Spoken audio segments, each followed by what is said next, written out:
Prólogo. El aire estaba cargado con el peso de la ceniza y el hierro, una mezcla espesa que se aferraba a la garganta de Kaito como una mano invisible, apretando con cada respiración, como si el mundo entero quisiera ahogarlo en su desesperación. Algo en el aire le decía que todo estaba irrevocablemente mal, que las sombras de la noche se cernían sobre él con una fuerza imparable. La quietud era tan densa, tan palpable, que sentía como si el tiempo mismo se hubiera detenido, como si el universo contuviera la respiración, aguardando con ansiedad lo que estaba por ocurrir. Las calles de Silvan Valley, acostumbradas a la vibrante vida de sus habitantes, estaban desiertas. El bullicio que una vez las llenaba había desaparecido, reemplazado por un silencio abrumador, roto solo por los ecos lejanos de antorchas parpadeantes y los gritos apagados de los caballeros, corriendo en todas direcciones, intentando entender lo que no podían ver. Algo había sucedido. Algo catastrófico.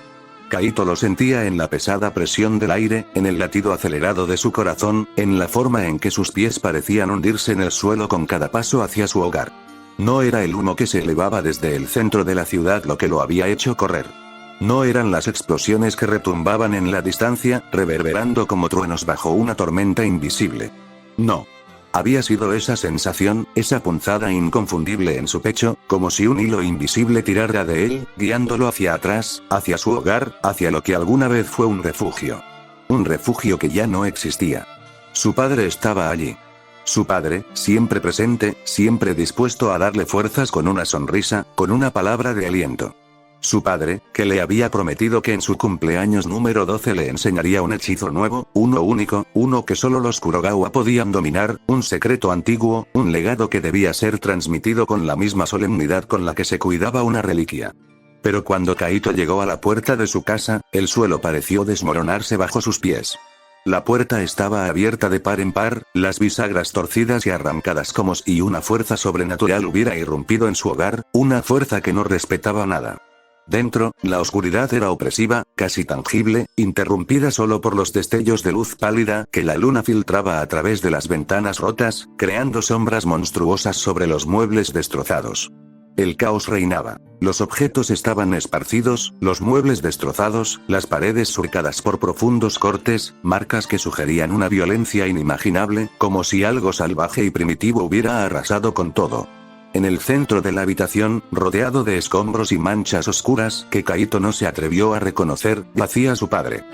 «Papá», gritó, su voz rasgada, rompiendo el silencio de la noche mientras corría hacia él, olvidando el crujir de los vidrios bajo sus pies, ignorando el aroma a sangre que invadía el aire. Masaru Kurogawa yacía inmóvil en el suelo, su rostro pálido y sereno, como si estuviera durmiendo. Pero no podía estar durmiendo. No con esas heridas. No con esa espada clavada en su pecho, la hoja brillando de manera macabra bajo la luz de la luna, como si el metal aún respirara con vida propia. Kaito cayó de rodillas junto a él, sus manos temblorosas tocando el rostro de su padre, esperando que, al menos, la pesadilla se desvaneciera, que al abrir los ojos, todo fuera parte de un cruel sueño del que despertaría en cualquier momento. «Padre», susurró, su voz quebrada, perdida en la desesperación. «Despierta, por favor», pero Masaru no respondió. No abrió los ojos. No le sonrió, no le dio la confianza que siempre había tenido para enfrentar cualquier tormenta. Solo yacía allí, frío, inmóvil, mientras la sangre se filtraba lentamente a través de las heridas, formando un charco oscuro que parecía devorar el suelo, extendiéndose hacia Kaito. «No, no puede ser», murmuró, negando con la cabeza, las lágrimas cayendo sobre las manos de su padre. «Esto no es real, pero lo era». Lo era en la forma en que el silencio lo envolvía todo, como una niebla densa que lo atrapaba. Lo era en el frío que comenzaba a calar sus huesos, en el vacío en su pecho que se expandía rápidamente, devorando todo a su paso. Su padre estaba muerto. Y no quedaba nadie más. Nadie que lo esperara en casa. Nadie que le enseñara hechizos. Nadie que le dijera que todo estaría bien. La luz de su mundo se había apagado, y todo lo que quedaba era un abismo oscuro, insondable y sin fin. Kaito apretó los puños con tal fuerza que sus uñas se clavaron en las palmas de sus manos, dejando marcas rojas que comenzaron a sangrar, pero el dolor era lo único real. Era un dolor agudo, crudo, como si el mismo suelo bajo sus pies lo estuviera perforando desde adentro. Ese dolor físico, lo mantenía aferrado a la última fibra de realidad, pero esa realidad, aquella que lo rodeaba, era un lugar desgarrador. Un lugar donde su padre yacía inmóvil frente a él, donde la sangre se escurría lentamente, un río oscuro que manchaba el suelo, como si el mundo entero se estuviera desangrando con él. El aire olía a muerte, a hierro, a algo irreversible. Kaito deseaba huir, escapar a otro tiempo, a otro lugar donde su padre aún estuviera vivo, donde su hogar no fuera más que una visión intacta, un santuario de recuerdos que nunca habían sido rotos. «Padre», susurró, su voz quebrada, un murmullo ahogado que apenas tocó el aire. «No puede ser, esto no puede ser real», se inclinó sobre el cuerpo de Masaru, sus manos temblorosas buscando el calor que ya no existía. Esperaba que, al tocarlos, esos fríos rasgos de su padre despertaran, que la vida regresara de algún modo.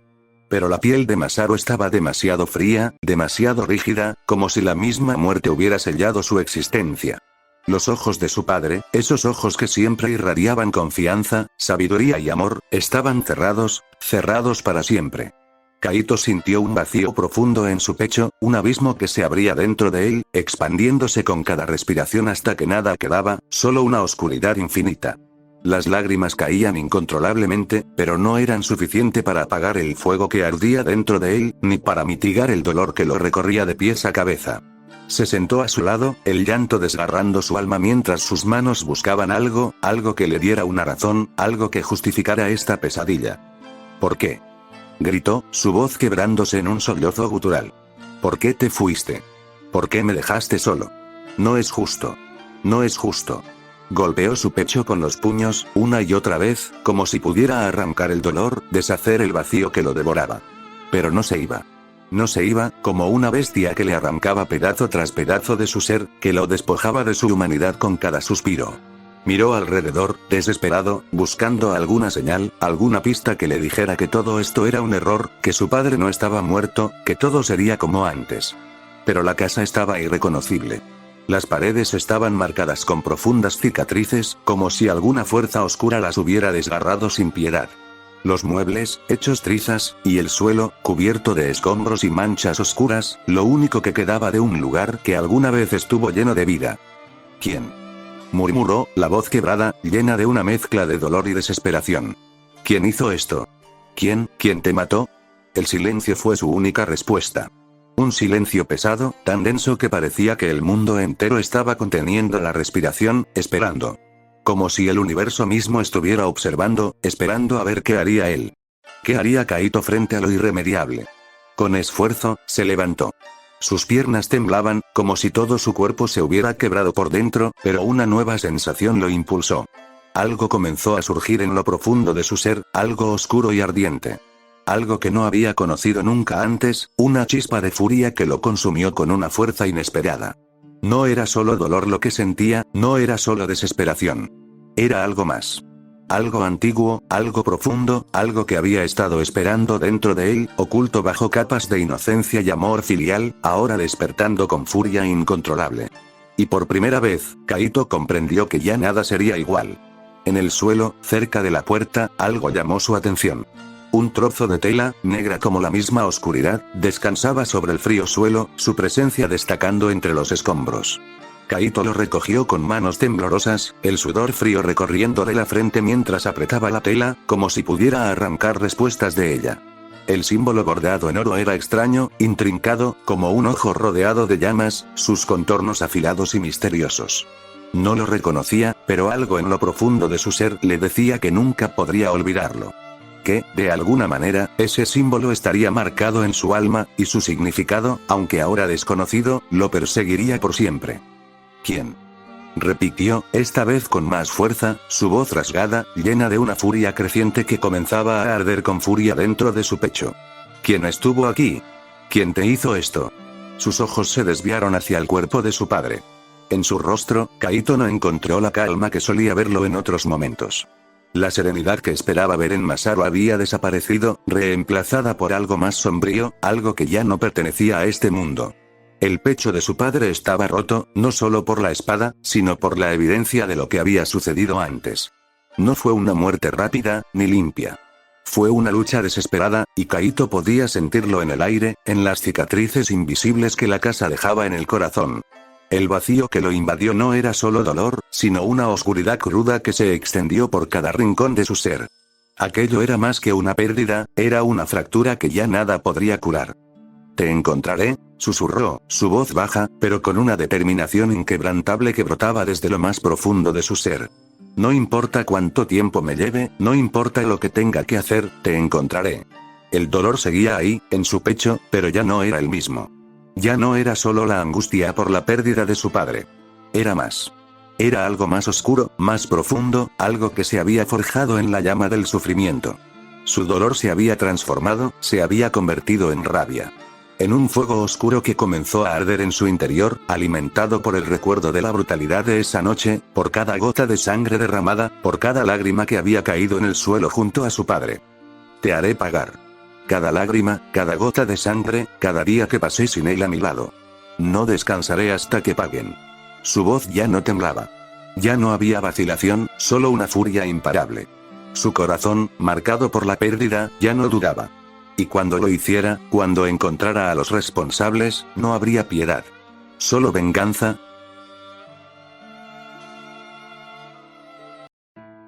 Volumen 1. Capítulo 1. Bienvenidos a Arap. Desperté de golpe, con el corazón martilleándome el pecho como si hubiera estado huyendo de algo. O de alguien. La oscuridad de la habitación aún me confundía, pero mis dedos ya buscaban instintivamente el frío familiar de la empuñadura de mi espada. La sentí sólida, real, una certeza en medio del caos de aquel sueño recurrente. El sudor frío resbalaba por mi frente mientras los músculos de mi brazo se tensaban, preparados para un ataque que, como siempre, no existía fuera de mi cabeza. El pitido estridente del despertador acabó de arrancarme del limbo. Maldita sea, otra vez, mascullé, dejando caer la espada sobre las sábanas. Mi propia voz sonaba áspera, como si llevara noches sin dormir. Y quizá era cierto.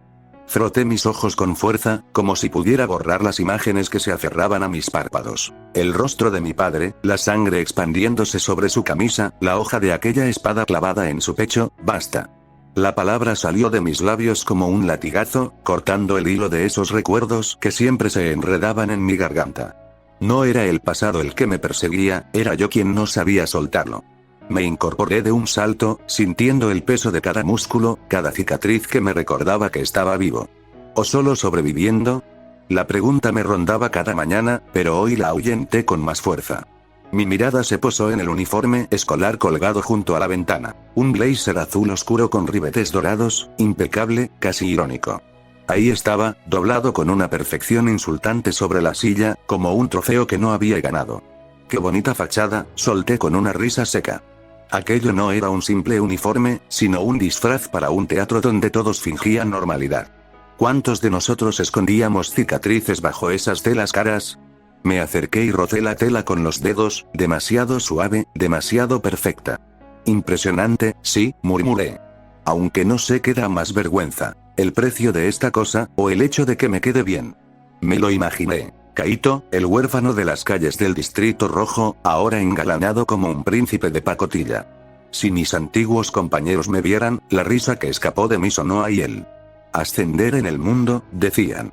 Como si un cambio de ropa pudiera lavar el olor a suciedad y sangre seca que llevaba en el alma. Magia. Apreté la corbata entre los dedos, sintiendo su seda resbaladiza. Claro. Porque al final, eso es todo esto. Un truco de prestidigitación. Y yo, el niño que una vez creyó en jugar con varitas mágicas, ahora era parte del espectáculo. La ducha que siguió fue rápida, casi violenta. El agua caliente no logró borrar el último vestigio de aquel sueño, pero al menos me dejó la piel enrojecida, como si pudiera lavar más que el sudor. Qué triste, pensé mientras me enfundaba el uniforme, que algo tan elegante llevé el olor del jabón barato. La corbata se enroscó entre mis dedos con la docilidad de una serpiente amaestrada. Demasiado perfecta. Me observé en el espejo con una mueca. Cabello negro rebelde, descuido calculado. Seguro que los ricos le llamaban así, piel pálida de quien evita el sol más por costumbre que por elección, y un cuerpo que delataba años de pelear, no en campos de entrenamiento para nobles, sino en callejones donde el sudor huele a miedo. Vaya, qué retrato de juventud prometedora, musité. Prometedora de qué, eso ya era otro asunto. Pero entonces los vi, mis malditos ojos. El púrpura ardía en ellos como una brasa, ese tono antinatural que siempre aparecía después del sueño. Me acerqué al espejo hasta que el aliento empañó el cristal. Ah, sí. El clásico brillo interno, murmuré, tocando el contorno del ojo con desprecio. Como si llevara una maldición de fábrica. Cerré los párpados y conté hasta 100, como me habían enseñado a mí mismo. Respira. Domínalo. No hoy.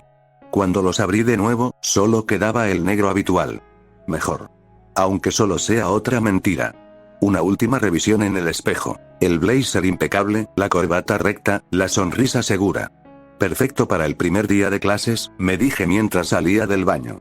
Mi mochila estaba donde siempre la dejaba, colgada en la percha como un lastre inútil. La levanté con un gesto seco, sintiendo el peso de los libros nuevos, tan impecables que casi daban pena abrirlos. Pero lo importante no estaba ahí. Mi espada descansaba junto al armario, su filo oculto bajo la funda de cuero gastado. La levanté, sintiendo el equilibrio perfecto entre mis manos, ese viejo cómplice de 1000 noches peligrosas. Lo siento, vieja amiga, susurré mientras la deslizaba bajo la cama, hoy toca interpretar al chico bueno. El espacio era estrecho, polvoriento, lo suficiente para que nadie la encontrara, pero no para que yo olvidara dónde estaba.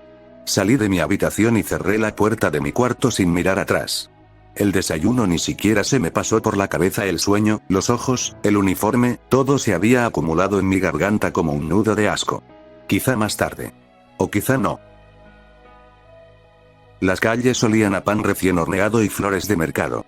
Un escenario demasiado perfecto. Pasé junto a puestos de frutas brillantes, donde los vendedores pregonaban sus mercancías con sonrisas cómplices, como si todos estuvieran en el mismo chiste privado. Una anciana me ofreció una manzana roja, pulida como una joya. Para el joven caballero, dijo. No le corregí.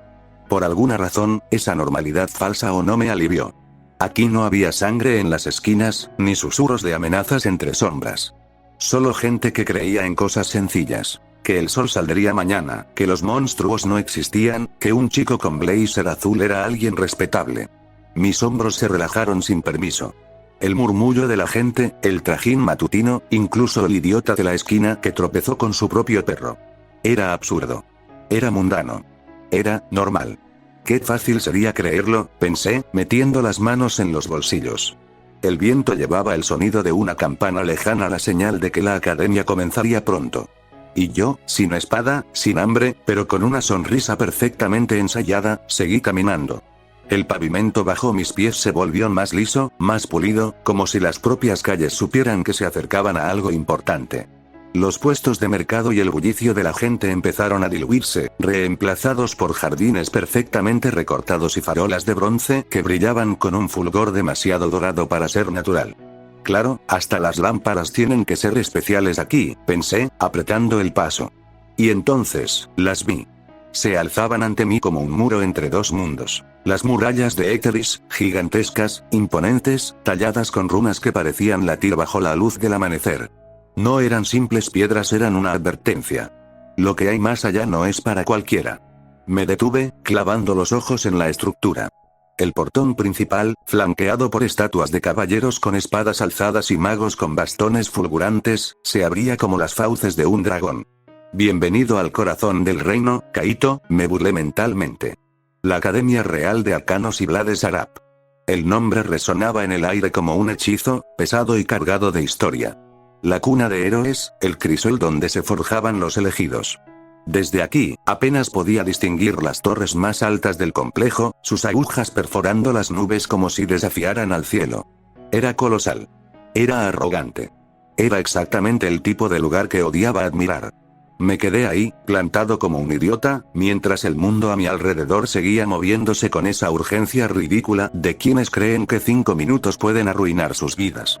A mi izquierda, un grupo de estudiantes, con uniformes tan impecables que hasta las arrugas parecían planificadas, pasó corriendo, sus mochilas rebotando contra sus espaldas, como si llevaran el peso del futuro del reino dentro. Uno de ellos, un chico de pelo rubio demasiado brillante, tropezó con sus propios pies y estuvo a punto de morder el pavimento. 20 minutos de anticipación, claro, pensé, porque llegar temprano demuestra pureza moral o alguna mierda así. Y luego estaban las carrozas. Dios, qué espectáculo más patético. Avanzaban con una lentitud deliberada, como si quisieran asegurarse de que todos los plebeyos tuviéramos tiempo suficiente para admirar los escudos heráldicos tallados en oro y los lacayos vestidos de terciopelo. Ah, sí, la nobleza, musité, incapaces de caminar como personas normales. Por las ventanillas entreabiertas, alcanzaba a ver rostros jóvenes, impecables, aburridos. Hijos de duques, marqueses, tal vez incluso algún vástago real. Todos con esa mirada de el mundo me debe algo que solo se consigue después de generaciones de endogamia y riqueza malavida. Claro que Arab no era como el resto. Eso lo sabía hasta el mendigo más borracho del Distrito Rojo. Mientras observaba a los nobles descender de sus carrozas como dioses menores, mis dientes se apretaron solos.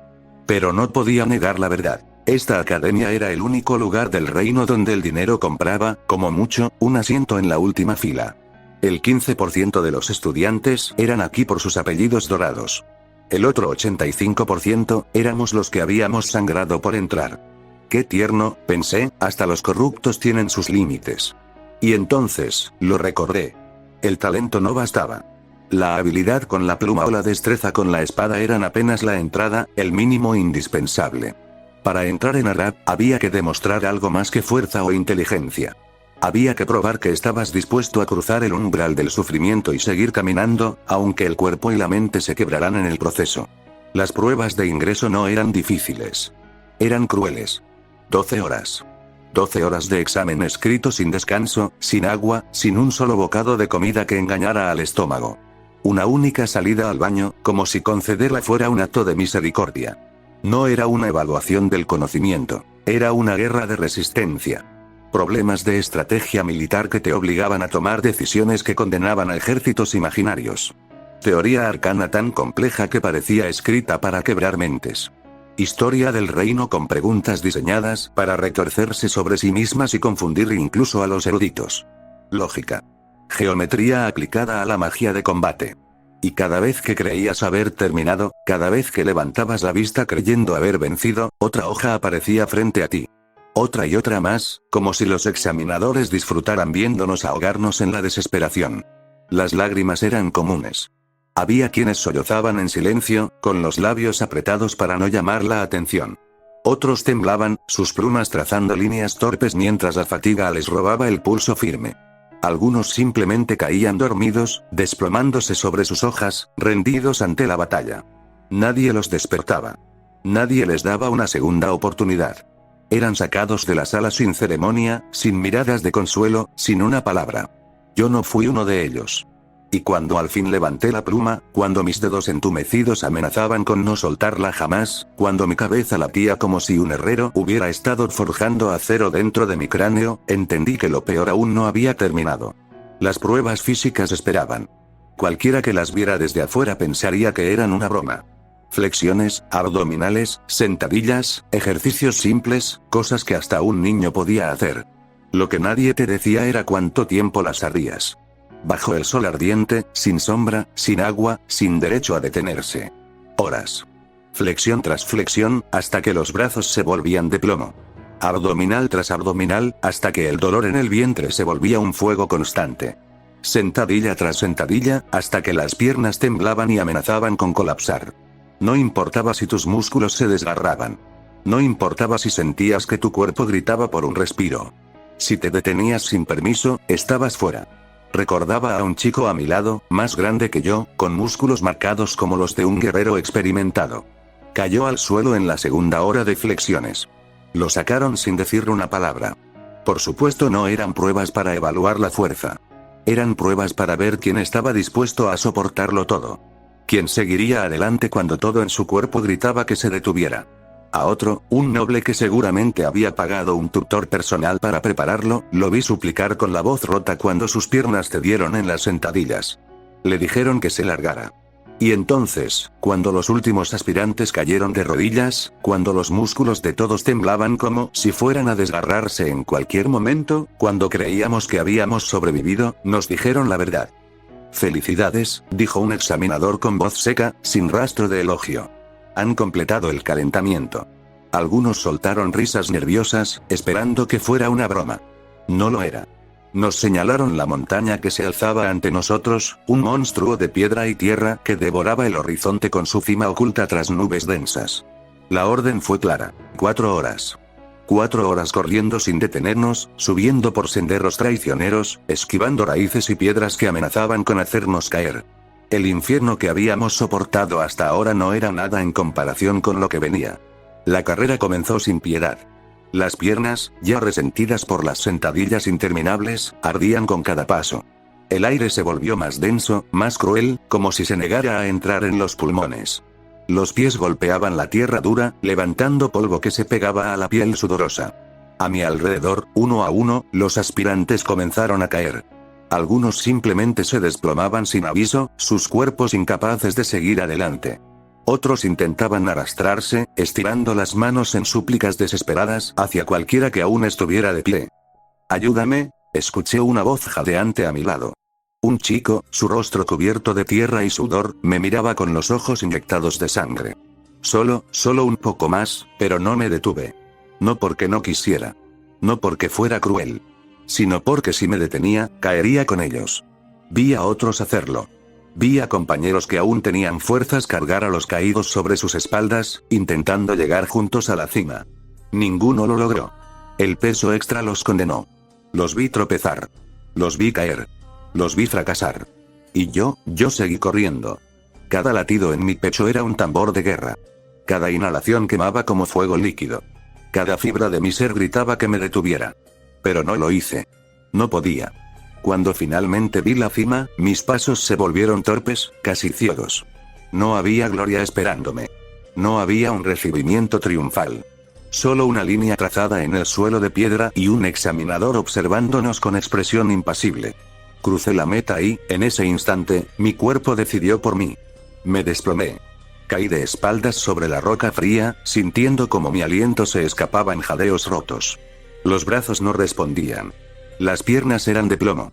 Mi visión se nubló por un instante y, por un segundo, pensé que tal vez ya no me levantaría. Pero lo había logrado. Yo había llegado. El eco de unas risas agudas me arrancó de los recuerdos. Parpadeé, desorientado por un segundo. Ya no estaba en la montaña, jadeando sobre rocas frías. Estaba aquí, en medio del patio nuevamente, rodeado de decenas de estudiantes que pasaban a mi lado como si yo fuera parte del paisaje. Algunos hablaban de clases, otros de fiestas en los dormitorios nobles, otros de lo aburrido que era el uniforme. Tonterías.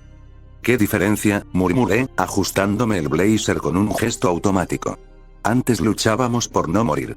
Ahora luchan por no aburrirse. Suspiré y avancé hacia el edificio principal, sintiendo el peso de cada paso. No era fatiga física, sino esa especie de cansancio que viene de recordar cosas que preferirías olvidar. Las puertas talladas se abrían como fauces de dragón, engullendo a los alumnos en grupos bulliciosos. Al cruzar el umbral, el aire cambió. Olía a madera pulida, tinta fresca y algo más, magia. No podía describirlo, pero había una electricidad en el ambiente, como si las paredes mismas respiraran poder. Los pasillos eran demasiado perfectos, suelos de mármol blanco con vetas doradas, lámparas flotantes que derramaban una luz cálida, retratos de antiguos directores cuyos ojos te seguían con mirada evaluadora. Hasta los malditos tapices parecían tejidos con hilos de oro. Vaya, qué interesante, murmuré, pasando un dedo por una de las paredes. Seguro hasta el polvo aquí es de diamante molido. Seguí las señales grabadas en placas de bronce, ignorando las miradas curiosas de algunos estudiantes. 1A, decía el cartel al final del pasillo izquierdo. La puerta estaba entreabierta, y desde dentro se filtraban voces y el sonido de sillas arrastrándose. Me detuve un segundo. Aquí vamos, respiré hondo. El primer acto comienza ahora. Empujé la puerta con un dedo, como si temiera que fuera a morderme. El chirrido de los goznes fue discreto, apenas un suspiro metálico, pero bastó para que varias cabezas se volvieran hacia mí. 9 pares de ojos. 20 pupilas evaluándome. El salón era tan ridículamente lujoso como el resto del edificio. Ventanales altos que filtraban la luz a través de vitrales con escenas de batallas históricas, paredes revestidas de paneles de roble oscuro y por supuesto hasta el maldito pizarrón brillaba, como si alguien lo hubiera pulido con esmeraldas molidas. Las mesas, dispuestas en filas impecables, eran de madera maciza tallada con runas apenas visibles. Para que no te olvides de que hasta el mobiliario aquí es más noble que tú, pensé. Solo un tercio de los asientos estaban ocupados. Mis nuevos compañeros formaban un mosaico de personalidades. Los normales. Chicos y chicas de rostros frescos, algunos hojeando libros, otros susurrando entre sí. Un par me lanzaron miradas curiosas antes de volver a lo suyo. Gente como yo, pero sin cicatrices en el alma. Los nobles. 5 figuras perfectamente peinadas y erguidas, como si les hubieran clavado balas de hierro en la columna. Uno, un rubio de ojos azules fríos, me escaneó de arriba a abajo y arqueó una ceja como si acabara de encontrar una cucaracha en su plato de porcelana. Y tras ese pequeño análisis, no tardé en contar. 15 mesas. 2 sillas cada una. 30 almas condenadas a compartir espacio, sudor y probablemente desprecio mutuo. Genial, pensé, 29 oportunidades para que alguien me odie antes del receso. Avancé por el pasillo central, sintiendo como algunas miradas se pegaban a mi espalda como moscas a la miel. Las de los nobles eran las más obvias. Ese rubio de ojos azules seguía observándome con la misma expresión que usaría para mirar una mancha de barro en su bota de cuero. Le sonreí mostrando los dientes. Él frunció el ceño. Sí, asústate, princesa. No muerdo mucho. El fondo del salón era mi refugio natural. Una mesa junto a la ventana, lo suficientemente lejos del profesor como para dormitar, lo bastante cerca de la salida como para escapar si era necesario. La silla crujió al sentarme, pero el sonido se perdió entre el murmullo de conversaciones banales. ¿Viste el torneo de hechicería del verano? Mi padre dice que este año aumentarán las cuotas de ingreso para los plebeyos. Esa venía del rubio, por supuesto. ¿Crees que el maestro nos hará conjurar en la primera clase? Patético, respiré, dejando caer la mochila al suelo con más fuerza de la necesaria. El golpe hizo callar a un par de chicas cerca de mí. Una llevaba trenzas tan perfectas que daban ganas de tirar de ella solo para ver si su sonrisa era igual de postiza. Me recosté en el asiento, cruzando los brazos. Ahora solo faltaba el infierno final, el compañero de mesa. ¿Quién se sentaría a mi lado? Mis opciones, en orden descendente de desastre. 1. Un noble entrometido, probabilidad, 70%. Oh, ¿este asiento está libre? Traducción. Voy a interrogarte hasta que tu sangre plebeya manche mi ropa. 2. Un lambiscón del profesor, probabilidad, 20%. Hola, soy nombre ridículo. Podemos ser compañeros de estudio. Traducción. Copiaré tus respuestas. 3. Un tipo normal, probabilidad, 9%. Asentimiento silencioso. Compañerismo mínimo. Lo ideal. 4.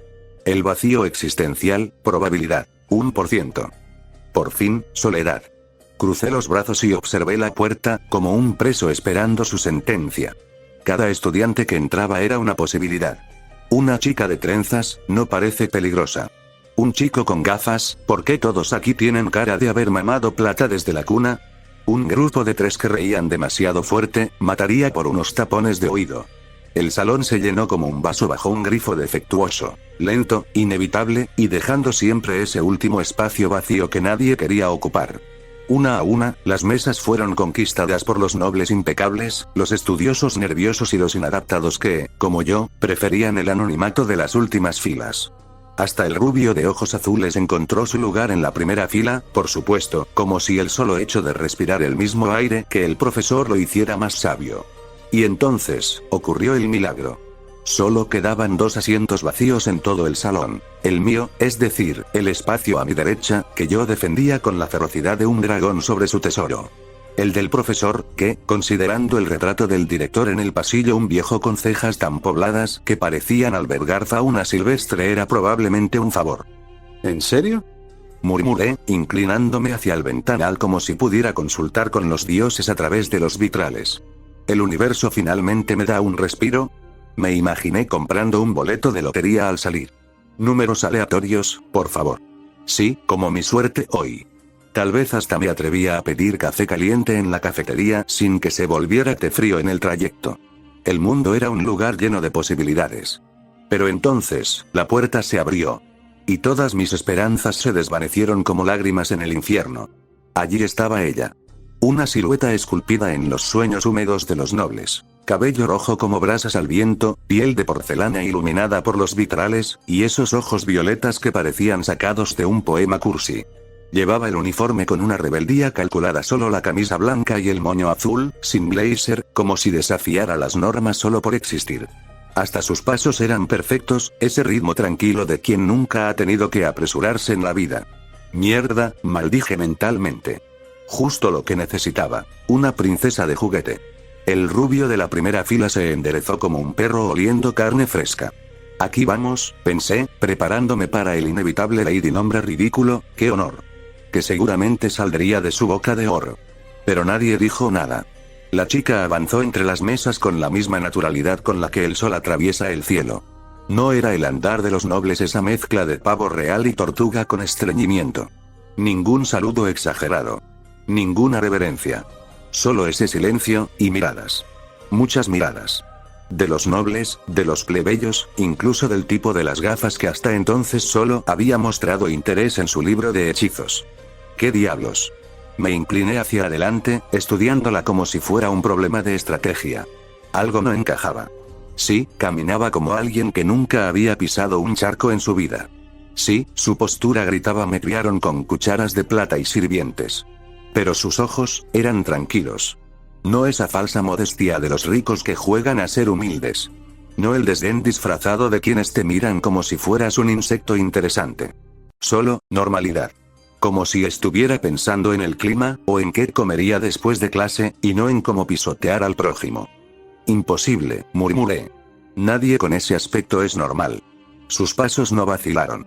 La chica avanzó directamente hacia mi mesa, como si el resto del salón fuera solo decorado. Sus ojos violetas no se desviaron hacia los nobles que contenían la respiración, ni hacia los plebeyos que se inclinaban como si esperaran una bendición. No. Su mirada estaba clavada en mí, con la misma intensidad con la que un gato observa a un pájaro herido. Oh, no, murmuré, sintiendo como mi espalda se tensaba. Aquí no, princesa. Pero ella no se detuvo. Se deslizó frente a mi mesa con la gracia de una espada siendo desenvainada, apoyando las manos en el respaldo de mi silla vacía. La maldita silla que había jurado proteger con mi vida. Y bien. Dijo, inclinándose lo justo para que su voz fuera solo para mí. El pequeño dragón va a seguir custodiando este asiento como si fuera su tesoro, ¿o puedo sentarme? Su sonrisa era demasiado perfecta. No el gesto condescendiente de los nobles, sino algo más peligroso, sinceridad. Como si realmente le divirtiera verme ahí, acorralado entre mi propia terquedad y su presencia. Depende, respondí, cruzando los brazos. ¿Eres del tipo que habla durante las clases? Porque tengo una política estricta de si me molestas, te muerdo. ¡Qué coincidencia!, rió, deslizando la silla hacia atrás con un movimiento fluido. Yo tengo una política de si me muerdes, te devuelvo el favor. El sonido de la silla arrastrándose contra el piso resonó como un disparo en el salón. El rubio de la primera fila tragó saliva audiblemente. El chico de las gafas ajustó sus lentes como si no creyera lo que veía.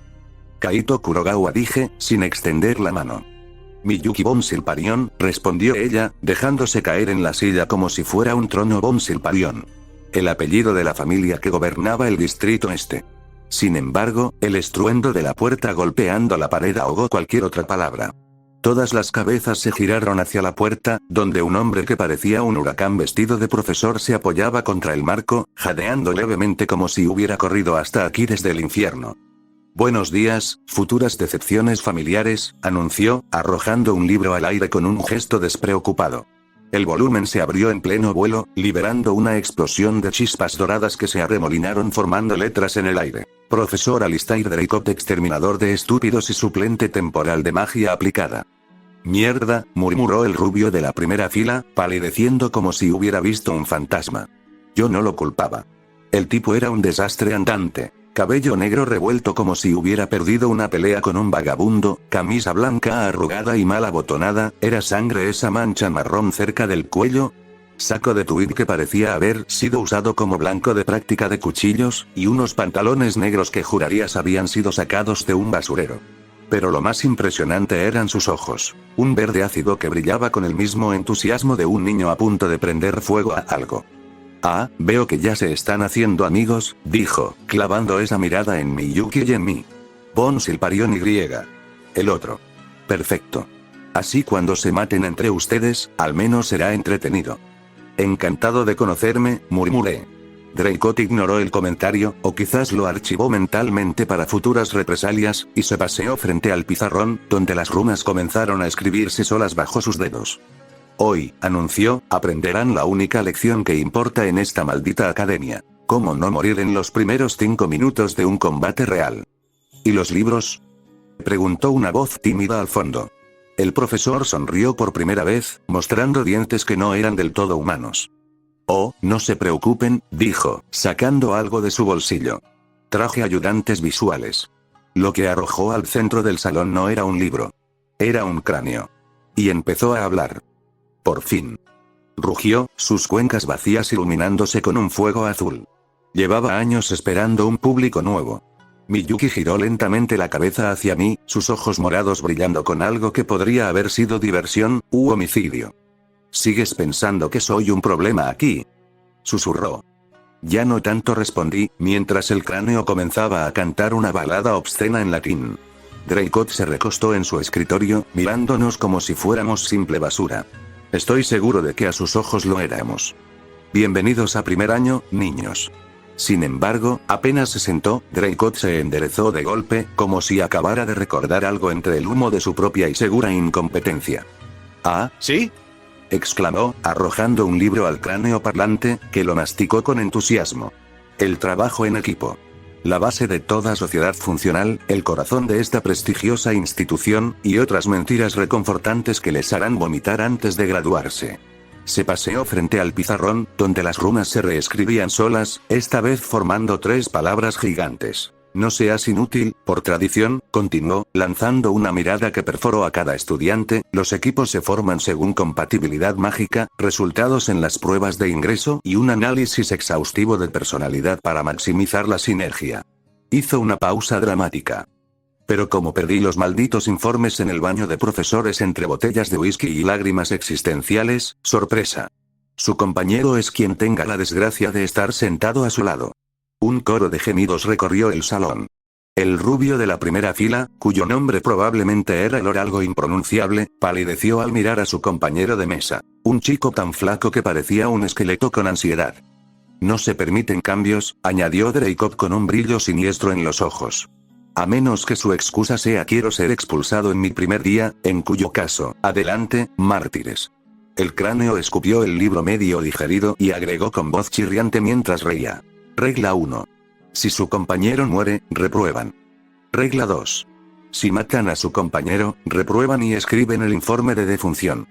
Regla 3. No hay cambios, no hay quejas, y definitivamente no hay llorar en los baños. A menos que sea por una herida mortal, en cuyo caso, háganlo discretamente. Justo cuando el cráneo se preparaba para tararear otra canción obscena, una mano se alzó en la tercera fila. Era el chico de lentes, cuyo rostro serio y postura recta delataban a un estudiante que ya había memorizado el reglamento antes de pisar la academia. Profesor, dijo con una voz tan precisa que casi podías ver los puntos y comas flotando en el aire. Una pregunta. ¿Las calificaciones siguen siendo individuales? El salón contuvo el aliento. Hasta el cráneo parlante permaneció en silencio. Draycott, que hasta entonces parecía disfrutar del caos como un gato en un jardín de pájaros, se quedó quieto por un segundo. Demasiado quieto. Luego, sonrió. Para su desgracia o fortuna, sí. El suspiro colectivo, mitad alivio, mitad decepción. Draycott también dejó escapar un suspiro, como si la sola idea de tener que explicar algo lo agotara moralmente. Con un gesto, el pizarrón borró sus anteriores garabatos y escribió en letras sangrantes. Sistema de evaluación. ¿Por qué todos odiarán esto? Escuchen bien, porque no lo repetiré, dijo, arrastrando las palabras como si cada una le costara un año de vida. Sus calificaciones son individuales. Si su compañero es un inútil que no puede conjurar ni un maldito chispazo, eso no arrastrará su promedio, al menos no directamente. Hizo una pausa, dejando que el alivio inicial se asentara, antes de arrojarlo al abismo. Pero, continuó, sacando una manzana podrida de quién sabe dónde y lanzándola al cráneo, que la masticó con deleite, aquí viene lo divertido. Estarán atados a su pareja asignada por 3 meses enteros. Si el imbécil a su lado renuncia, es expulsado o, no sé, se convierte en un arbusto por error, quedan solos. El cráneo escupió un hueso de manzana que cayó sobre el escritorio con un clink ominoso. Y en esta clase, prosiguió Draycott, señalando las runas que ahora formaban un diagrama de flujo absurdamente complejo, el 60% de las prácticas requieren pareja. Traducción: si pierden a su compañero, tendrán que hacer el doble de trabajo para compensar. O ingeniárselas para robarse a alguien más, lo cual, por cierto, está técnicamente prohibido. Una estudiante alzó la mano con timidez. ¿Y si ayudamos a nuestro compañero a mejorar? El profesor sonrió, mostrando demasiados dientes. Ah, qué conmovedor. Pero no. Aquí no somos una guardería. Si quieren cargar con un peso muerto, es su problema. Solo recuerden, cada minuto que pasen enseñándole a otro es un minuto que no usan para superar al resto. Y en esta academia, el último puesto paga con sangre. El diagrama del pizarrón se transformó en una lista siniestra. Exámenes teóricos. Demuestren que no son analfabetos mágicos. Prácticas de combate. Si no sangran, no están aprendiendo. Exámenes avanzados. O colaboran, o se entierran juntos. Ah, y lo más importante, añadió, como si acabara de recordar un detalle trivial. El último 30% de cada evaluación es mi criterio personal. ¿Les caigo bien? ¿Me han hecho reír hoy? ¿No me han hecho querer arrancarme los ojos con una cuchara? Puntos extras. Lo contrario, bueno, ya saben. Asentí con la cabeza, como si las palabras de Draycott fueran solo otro recordatorio de que el mundo daba migajas de piedad entre golpes. Pero mientras el profesor continuaba con sus advertencias siniestras, mi mente se hundió en aguas más profundas. Tal vez el universo no sea del todo cruel. La idea flotó en mi conciencia, frágil como una hoja en el viento. ¿O era solo otra ilusión? Hubo un tiempo sepultado bajo capas de cicatrices, en que no habría durado ni un segundo. En que me habría vuelto hacia mi compañera con una sonrisa fácil, un chiste preparado, y esa confianza natural que una vez fluyó en mí como sangre. Kaito, el niño que hacía amigos tan fácilmente como respirar. El que sabía exactamente qué decir, cuándo reír, cómo encajar sin perder su esencia. Ese Kaito murió una noche. O al menos, quedó atrapado tras los escombros de lo que vino después. ¿Cuándo fue la última vez que confié en alguien? No hablo de esos compañeros circunstanciales, de los aliados temporales donde las lealtades se medían en monedas. Hablo de eso. De amistad genuina. De risas que no escondían cuchillos. De voces que no resonaban como ecos de traición. Miyuki giró ligeramente hacia mí, sus ojos morados brillando con esa mezcla de curiosidad y desafío. ¿Qué veía en mí? ¿El cascarón amargado que mostraba al mundo? ¿O algo más, algo que ni yo mismo me atrevía a reconocer? Maldita sea. Apreté los puños bajo la mesa, sintiendo las uñas clavarse en las palmas. ¿Era miedo? ¿Cobardía? No. Era algo peor, la costumbre. La comodidad de la soledad. La seguridad de saber que, si fallaba, solo yo pagaría el precio. Pero esto era distinto. 3 meses. 3 meses atado a alguien. 3 meses de miradas cruzadas, de palabras medidas, de tener que confiar. ¿Podría hacerlo? No. ¿Tenía otra opción? Tampoco. Entonces, ¿qué queda? Un suspiro mental, profundo como el que precede a un salto al vacío. Queda luchar. No contra ella. No contra el profesor. Contra mí mismo. Contra esa voz que susurraba en mi cabeza, recordándome la tragedia de aquella noche. Está bien. Las palabras resonaron en mi cabeza con una claridad que casi me sorprendió. Está bien intentarlo. No como el niño alegre de antes. Ese se había ido, y no habría magia que lo resucitara. Pero quizás algo nuevo. Algo con cicatrices, sí, pero también con fuerza renovada. Mis labios se movieron antes de que mi orgullo pudiera detenerlos. Una sonrisa. Pequeña, apenas un gesto fugaz, pero auténtica. Como si, por un instante, los muros que había levantado piedra por piedra se resquebrajaran lo suficiente para dejar pasar un rayo de luz. Miyuki lo notó. Por supuesto que lo notó. Sus ojos morados, tan parecidos a los míos en los peores momentos, se estrecharon, escudriñándome como si acabara de cometer un error imperdonable. Pero entonces, algo inesperado. Ella rió. No una risa fingida, de esas que usan los nobles para demostrar superioridad. No. Esto fue breve, espontáneo, casi íntimo. Como si ambos hubiéramos escuchado el mismo chiste secreto en medio del caos. ¿Qué? Pregunté, aunque ya sabía la respuesta. Ella jugueteó con un mechón de su cabello rojo como brasas, esa sonrisa traviesa aún bailando en sus labios. Nada importante, dijo. Solo que por un segundo no parecías un erizo con actitud. ¿Un qué? Parpadeé, el momento de vulnerabilidad sepultado bajo el desconcierto. Sí, ya sabes, continuó, dibujando un círculo en el aire con su dedo. Esos pequeños, espinosos, que se hacen bolita cuando alguien se acerca. Como si el mundo entero fuera a clavarle un cuchillo por la espalda. Imitó el gesto, hombros encogidos, brazos cruzados, con una exageración que habría sido insultante si no fuera tan exacta.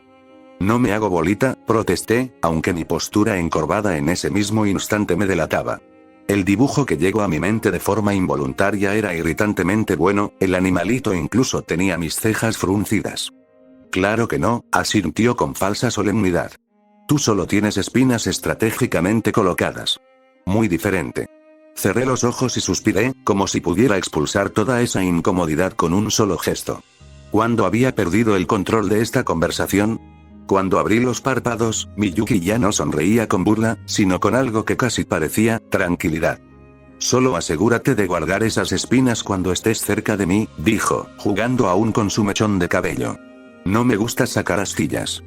¿Eso es una amenaza o una declaración de principios?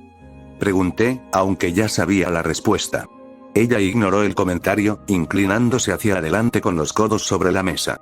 La luz de los vitrales teñía su piel de tonos violáceos, haciendo que sus ojos brillaran como gemas malditas.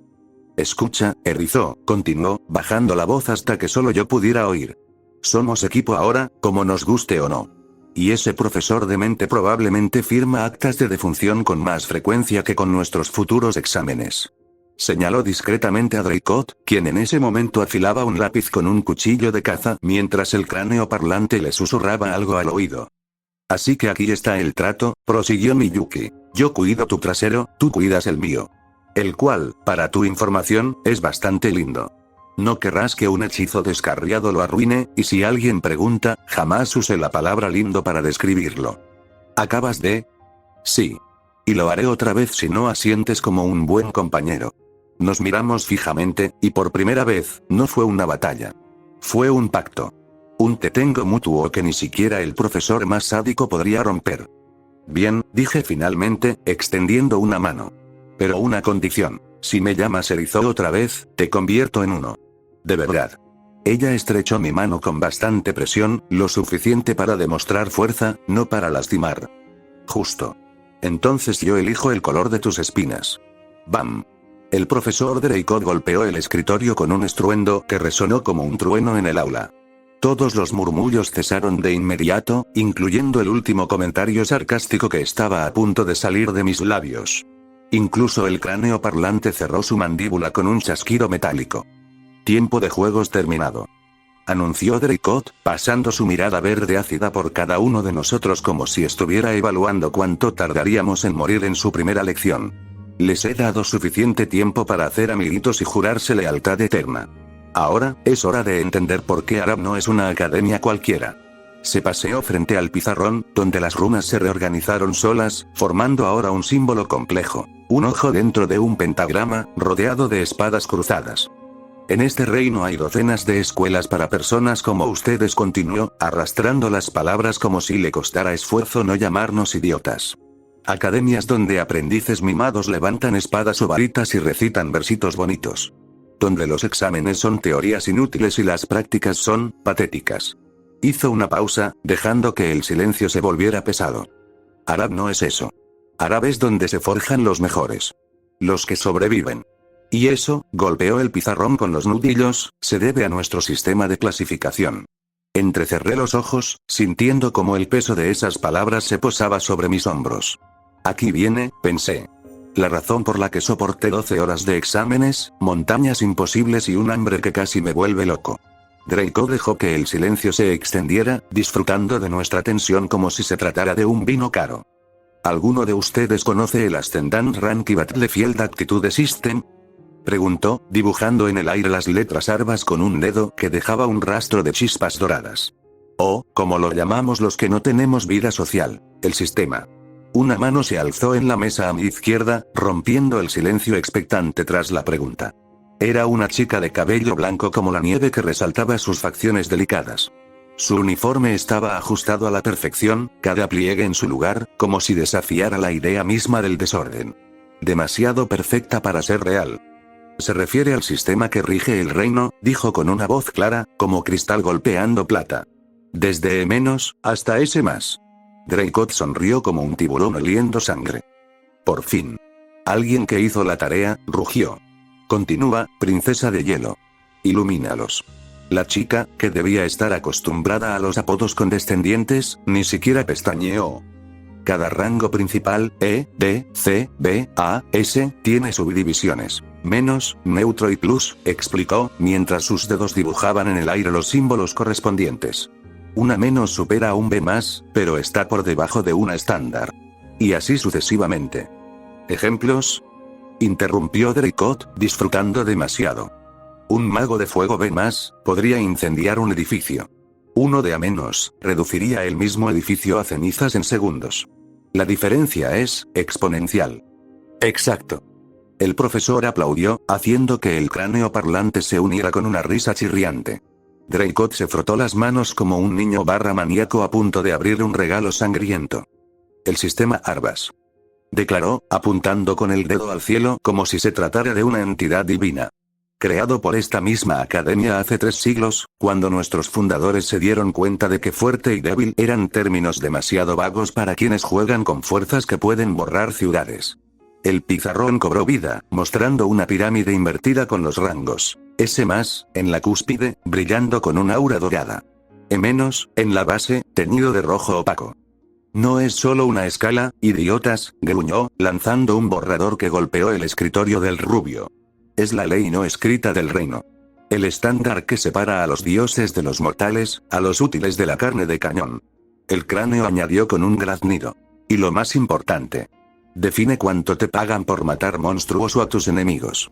Dracot asintió, como si esa fuera la parte más valiosa de la explicación. ¿Quieren ascender de rango?, preguntó, arrastrando las palabras con desprecio. Tendrán que venir aquí, a nuestra puerta, y arrodillarse ante nuestros examinadores. Lo mismo aplica para los idiotas de otras academias Ja. Como si esos pobres diablos tuvieran alguna posibilidad. El cráneo parlante se rió tan fuerte que su mandíbula inferior se desencajó. Estadísticas, querido público. Anunció el cráneo, mientras números ardientes aparecían en el aire. Del 100% de estudiantes que aprueban los exámenes de ascenso, 95% son de Arap. El otro 5%, bueno, son errores de cálculo o compasión. Dracot asintió con solemnidad falsa. Así de monstruosa es la diferencia, continuó, paseándose frente a nosotros como un tigre enjaulado. Un graduado de la Academia del Atardecer, con su entrenamiento de toque delicado y sus hechizos controlados, apenas llega a B. Mientras que nuestros estudiantes, hizo una pausa mientras apretaba sus puños, suelen debutar en B. Y eso solo el primer año. Señaló a la chica de cabello blanco con un gesto despectivo. La princesa de hielo aquí, por ejemplo, ¿a qué rango pertenece su familia, cariño? La chica no se inmutó, aunque el ligero apretón a su lápiz dejó en claro que la parte de cariño no le había agradado en lo absoluto. Yo soy Anneliese Bonnie Ureign. Linaje A+, en magia glacial, respondió con voz neutra, como si recitara el pronóstico del clima. Exacto. Rugió Dracot. Y en cualquier otra escuela, sería la alumna estrella. Aquí. Solo una más en el montón. Porque en Arap, sus ojos se posaron en cada uno de nosotros, uno por uno, no importa de dónde vengas. Importa cuánto estás dispuesto a sangrar para superarte. El silencio que siguió fue tan denso que podría cortarse con un cuchillo. Miyuki se inclinó hacia mí, sus labios rozando mi oreja. Traducción, susurró. Prepárense para el infierno, niños bonitos. No soy bonito, murmuré, aunque mi voz sonó más débil de lo que hubiera querido. Ella sonrió, mostrando esos dientes perfectos que ahora parecían más afilados que nunca. Lo sé, Kurogawa. Por algo el destino nos puso juntos. El profesor comenzó a pasearse frente a nosotros, sus ojos brillando con un fanatismo que casi daba miedo. Desde el mercenario más bajo, E-, que apenas puede sostener una espada sin cortarse, hasta los legendarios, S+, cuyos nombres son sinónimos de destrucción masiva. Y adivinen qué, queridos desperdicios de oxígeno. Todos ustedes son E-, hasta que demuestren lo contrario. El silencio se extendió como un manto pesado. Mis dedos se cerraron alrededor del borde de la mesa, los nudillos blanqueándose bajo la presión. E-. La letra ardía en mi mente como un estigma. No era sorpresa, pero escucharlo de esa manera, con tanto desprecio, parece que estoy en un lugar realmente desafiante, murmuré para mí mismo, sintiendo como una sonrisa involuntaria se dibujaba en mis labios. Era absurdo. Era brutal. Era exactamente lo que necesitaba. A mi lado, Miyuki permanecía inmóvil, pero sus ojos brillaban con una intensidad que delataba cálculos rápidos, estrategias ya trazándose. Fue entonces cuando una voz cortó el aire como una daga. ¿Existen otros métodos para ascender de rango? La voz, fría, precisa, cortante, resonó desde el fondo del salón.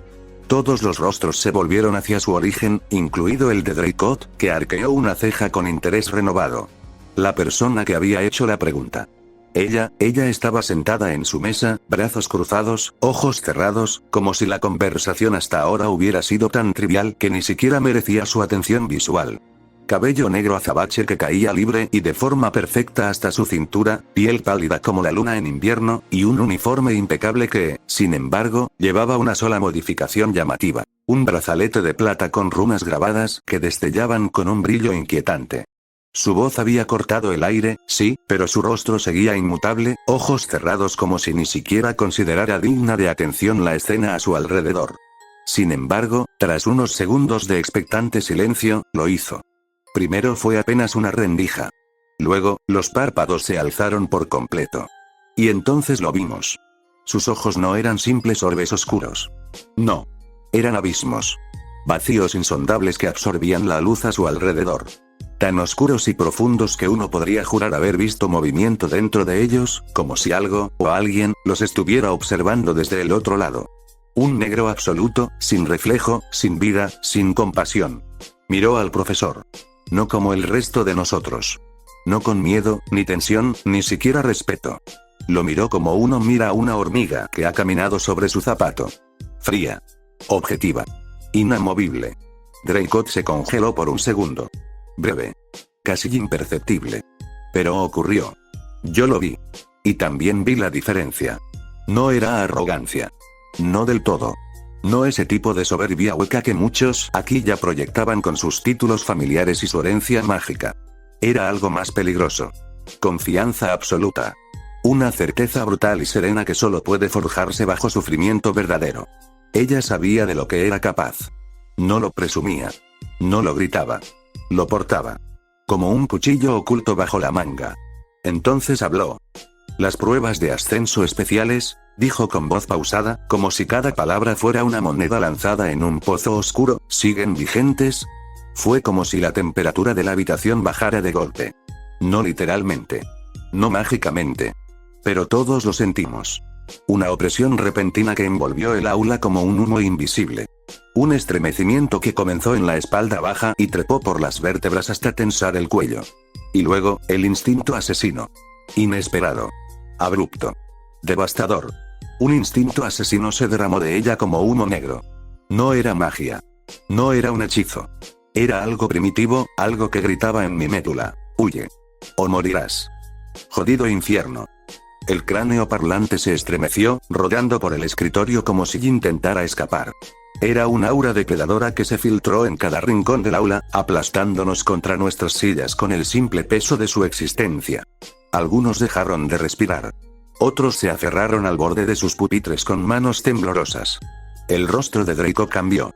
Por primera vez desde que entró al aula, esa máscara de sadismo indolente se quebró.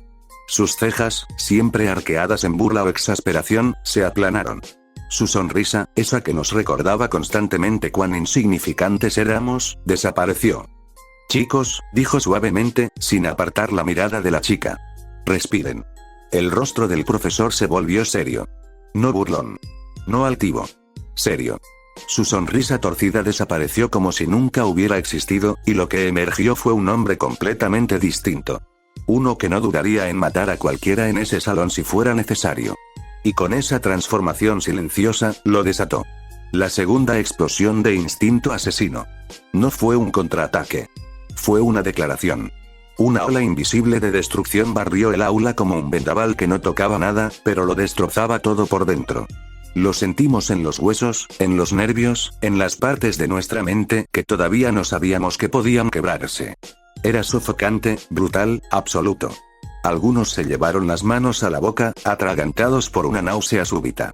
Otros se encorvaron en sus asientos, temblando como hojas en medio de una tormenta. Y sin embargo, ella no se movió. Ni un parpadeo, ni una contracción.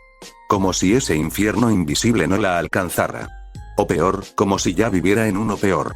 Sus ojos permanecieron fijos en el profesor, con esa misma calma de depredador supremo que no necesita demostrar nada porque ya sabe que, llegado el momento, solo uno de los dos saldría caminando. Y no sería Draycott. Fue en ese momento, cuando ambas alas comenzaron a crecer, que lo vi. Solo yo. No sé cómo explicarlo. No fue con los ojos. No fue con magia. Fue algo más. Como si por un segundo el velo de este mundo se hubiera desgarrado solo para mí. Detrás de ellos, proyectándose como sombras oscuras arrancadas de un plano que nadie más podía ver, aparecieron las formas. Monstruos. No simples criaturas. No bestias mágicas. Eran horrores. Delirantes. Seducidos por el olor a sangre. Detrás de Draycott, una figura amorfa, con una docena de bocas abiertas en una mueca perpetua de hambre, rugía sin sonido. Sus garras estaban teñidas de rojo, y a sus pies, montañas. Montañas de cadáveres aplastados, destripados, quemados vivos. Guerreros, monstruos, magos. No importaba. Todo era carne ante él. Y detrás de ella, un abismo. No tenía forma. No tenía cuerpo. Era la sombra del final. Lo único visible en su interior eran ojos.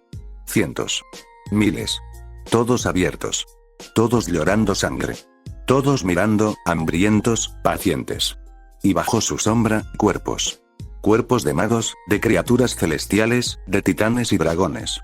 Pero todos sin vida. Apilados como trofeos. Tragué saliva, pero mi garganta estaba seca. Mi respiración se volvió un susurro tembloroso.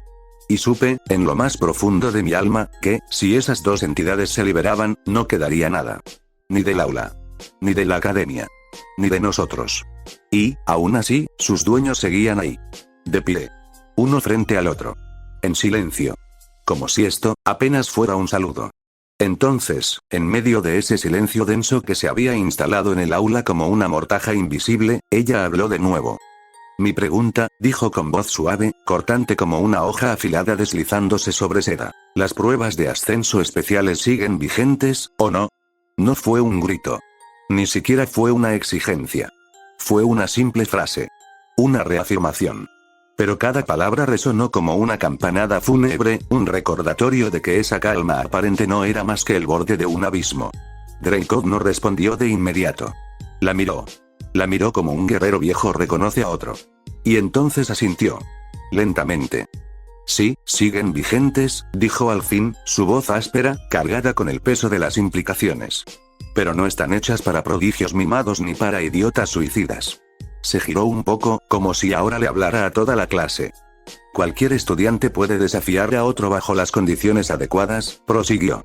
Pero solo si el desafiado cumple dos criterios. Primero, debe poseer un rango superior al del retador. Segundo, debe ser de un año académico más avanzado. Un murmullo tembloroso recorrió las filas. La tensión se sentía como un alambre de acero contra la garganta. Y por supuesto, añadió Draycott con una sonrisa apagada, casi triste, la academia supervisa el vuelo.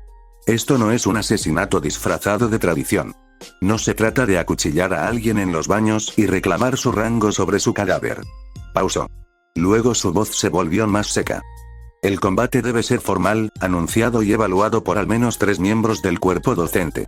Si el estudiante retador gana, toma el rango del oponente. Mientras que el derrotado, desciende 2 rangos. Un escalofrío recorrió nuestras espinas. Eso no era solo una apuesta. Era una sentencia. Ella asintió, apenas un gesto, como si hubiera escuchado justo lo que quería. Como si esa respuesta sellara algo que ya había decidido antes incluso de entrar en el aula. Draycott la miró por un instante más, y luego desvió la vista. Tal vez porque no quería sostener esa mirada. O tal vez porque ya sabía lo que venía. Y no podía hacer nada para detenerlo. El salón entero seguía conteniendo el aliento. Porque todos entendíamos una sola cosa. Alguien iba a caer. Muy pronto. El profesor guardó silencio por un instante más, el suficiente para que los latidos en nuestras sienes se sintieran como tambores de guerra. Entonces chasqueó la lengua, molesto. O tal vez divertido. Era difícil saberlo con él. TCH, entre esta bola de inútiles, espetó, dejando caer la mirada sobre todos nosotros con su habitual desprecio, parece que al menos hay alguien con talento. Un jodido talento. Y no del tipo que se obtiene resolviendo crucigramas mágicos o sacando 10 en teoría arcana. Sus ojos volvieron a ella. No con burla. No con odio. Con atención. Combate real, dijo, como quien pronuncia una maldición antigua. Experiencia auténtica. No simulada. No practicada en un aula acolchonada con hechizos de protección. Cruzó los brazos, su silueta recortándose contra la pizarra como la de un verdugo en pausa. Así que dime, continuó, con una sonrisa torcida que no tocó sus ojos. ¿Cuál es tu nombre, futura asesina serial? La clase contuvo el aliento. Todos esperaban una reacción. Un insulto. Una amenaza. Un gesto. Cualquier cosa. Pero ella no se movió. Solo habló. Kyouka Kurotsuki. Su voz fue un susurro, pero se sintió como un eco en una catedral vacía. Simplemente lo dejó caer. Como si no hiciera falta nada más. Algunos no entendieron. Otros simplemente contuvieron el aliento, como si ese nombre activara algo que no sabían cómo nombrar. Kyouka cerró los ojos. Un gesto leve, imperceptible. Como si la conversación hubiese terminado. Como si, para ella, no quedara nada en este salón digno de su atención. Y en ese instante, fue como si alguien abriera las ventanas después de una tormenta. El aire regresó. El peso en el pecho se alivianó. El instinto asesino se desvaneció. Miyuki me clavó los dedos en el brazo. ¿Qué demonios acaba de pasar? Susurró, con una voz que apenas reconocí. No lo sé, mentí. Porque sí lo sabía. Esa chica no era una estudiante. Era una tormenta con forma humana. Y acababa de anunciar que venía por todo. Dreycott se quedó quieto por un segundo más, sus ojos fijos en Kyouka como si intentara descifrar un código escrito en su piel. Luego, la tensión en sus hombros se disipó, y con un suspiro casi imperceptible, volvió a ser el profesor desaliñado y cínico de siempre. Ahora lo entiendo, murmuró, más para sí mismo que para nosotros, mientras se ajustaba el saco arrugado como si eso pudiera borrar los últimos minutos de locura. Un golpe seco. Su palma impactó el pizarrón con fuerza suficiente para hacer saltar a medio salón. Escuchen bien, desperdicios de oxígeno. Rugió, su voz recuperando ese tono de sádico aburrido que ahora nos era tan familiar. Su vida cómoda ha llegado a su fin.